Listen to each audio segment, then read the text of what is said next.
Béatrice Rulle ce matin, 6 minutes avec Étienne Quillet, il est président du COSE, Béatrice. Bonjour Étienne Quillet. Bonjour, merci de votre invitation. Merci à vous d'être sur Radio Lac ce matin. Les températures ont baissé, nous rappellent les difficultés des sans-abri à Genève. Genève où il y a un tout nouveau dispositif, pas très loin d'ici d'ailleurs, ça s'appelle La Cour. Il a été inauguré il y a un mois. Quel est le premier bilan ? C'est difficile de faire un bilan après quelques mois. Nous, on a ouvert en septembre.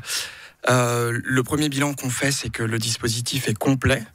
On a aujourd'hui 57 places. Donc la Cour, c'est un dispositif d'hébergement d'urgence qui nous permet 24 heures sur 24 d'héberger des hommes et des femmes dans cet ancien hôtel qui est situé donc rue Prévost-Martin, dont on a acquis un droit de superficie pour 10 ans. On a deux bâtiments. On a ce bâtiment d'hébergement d'urgence qui nous permet d'accueillir 57 personnes. On a aussi ce qu'on appelle une annexe qui nous permet de faire de l'hébergement de transition. Donc voilà, après 3 mois, les chambres sont occupées. Tout se passe bien. Pour l'instant, on a des très bons retours. Vous l'avez dit, 77 nouvelles places qui sont déjà complètes alors que le dispositif n'a que 4 mois si mes calculs sont exacts. Cela montre l'étendue des besoins à Genève.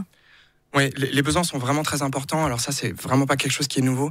Et c'est pas quelque chose qui est lié à l'hiver non plus. Donc c'est vrai que chaque année à l'hiver, on s'inquiète à juste titre de la situation de centaines de personnes à Genève qui n'ont pas d'hébergement, qui n'ont pas de solution d'hébergement.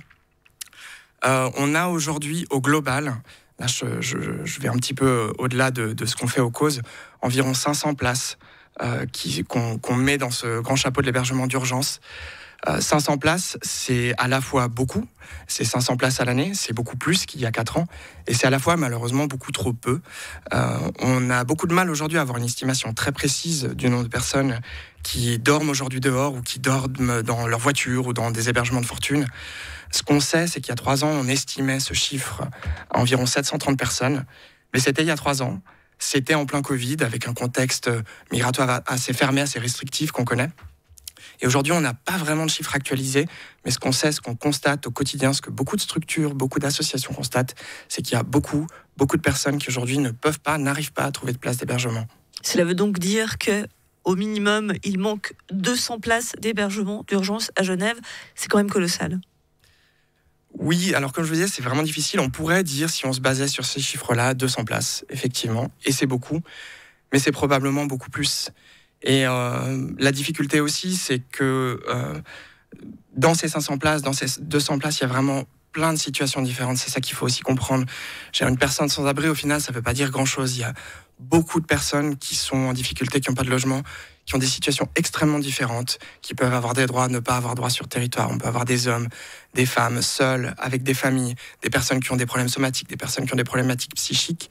Et au final, ce nombre de places globales, il témoigne effectivement d'un besoin, mais il rend mal la complexité des situations et surtout, pour chacune de ces situations, les différentes solutions ou les différentes manières de répondre à ces situations. Complexité de situation, complexité des réponses à y donner. Je reviens à la Cour tout de même. On a dit qu'il y avait 77 nouvelles places avec des hébergements proprement d'urgence, 57, mais il y en a 20 pour un hébergement de transition et de relais. Ça aussi, c'est une spécificité. Oui, c'est une spécificité, effectivement, cet hébergement de transition. Je crois que c'est quelque chose de relativement nouveau. C'est parti du constat. Alors nous, au COSE et d'autres acteurs le font aussi, on pratique ce qu'on appelle de l'hébergement relais. Donc c'est des logements qui sont à disposition sur 1 an, voire plus, qui permettent à des gens de rebondir vers le marché de l'emploi ou vers d'autres formes de logement, par exemple de l'hébergement locatif. Ça, on a 6 appartements sur Genève dans lesquels on fait de l'hébergement relais.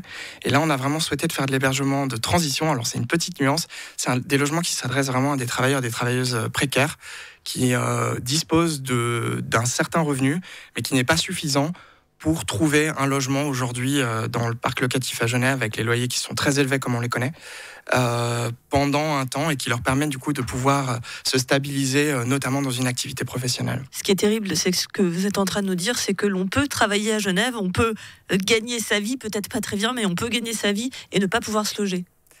Oui, c'est le cas et je crois qu'aussi c'est de plus en plus le cas. On a quand même beaucoup d'indicateurs. Enfin, peut-être que là on élargit un petit peu plus loin que la question du sans-abrisme, mais la précarité à Genève, c'est un problème qui est vraiment très préoccupant, très important. on a beaucoup de chiffres, on connaît l'augmentation, l'explosion du prix des assurances maladie, des loyers par exemple ces dernières années. Avec donc une augmentation de ce genre de bénéficiaires, on imagine à venir. Exactement.